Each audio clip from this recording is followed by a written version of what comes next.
was a shooting.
So could Chief Allen, could you say your first and last name and the spelling of both? Yes, Chief Rick Allen, Rickallen. Okay, and I know again that you can't necessarily tell us too much, but hold on, just a second. Tell us what you can about what happened. I guess what time did it happen this morning? Okay, so this morning about approximately 12:50 in the morning, officers responded to a domestic situation in the 5100 block of Quinella. You know, let's hold on for 1 second. Okay. Never fails. We can do it inside if you'd like to do it inside too. I think we're okay out here. Just a diesel truck especially is kind of a little... Okay. It's okay for most vehicles with that one. Okay. Okay, let's start that once more. Okay. At approximately 12:50 this morning, we had 3 officers respond to a domestic disturbance in the 5100 block of Quinella. Upon arrival, officers made contact with one of the female calling party who was sitting on the front porch. They attempted to make contact with the male. The male exited the residence. He pointed a firearm at one of the officers, made a threatening statement towards the officer, and the officers responded using deadly force. And it said in the release that they immediately, called for medical services. But as soon as officers discharged their service weapons, they notified dispatch, they called for paramedics, and they started to perform life-saving procedures on the individual. Unfortunately, those life-saving procedures did not work, and the individual was pronounced dead at the scene. And then Chief Allen, can you explain or describe what it's like for an officer to be in a domestic violence situation like this that ends with deadly force?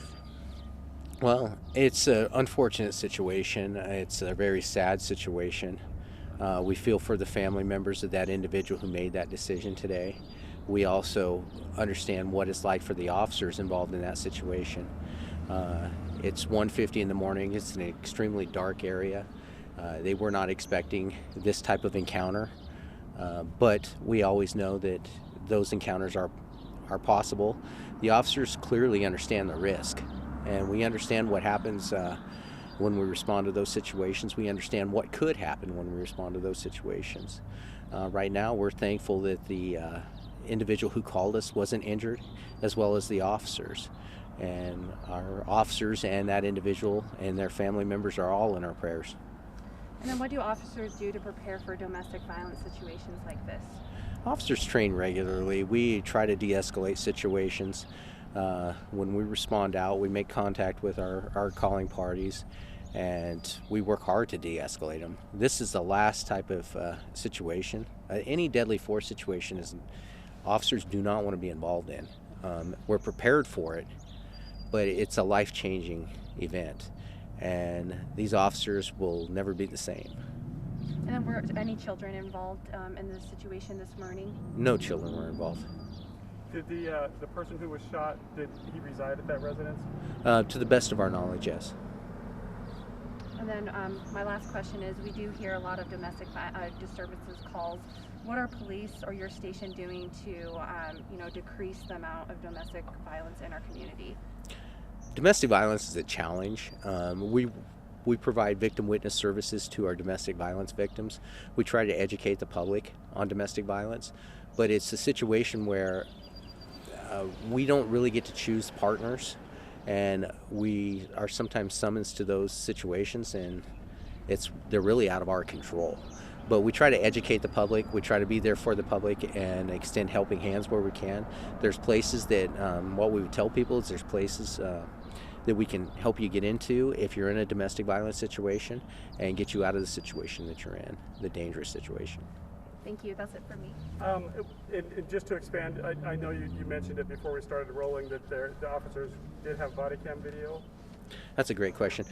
In this particular instance, the officers did have body cam. We do have camera perspectives from a couple of different angles. We have audio and video.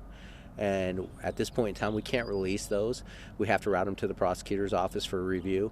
We want to make sure that we're following all our protocols and doing our due diligence to ensure that everything is ethical and that the officers acted appropriately.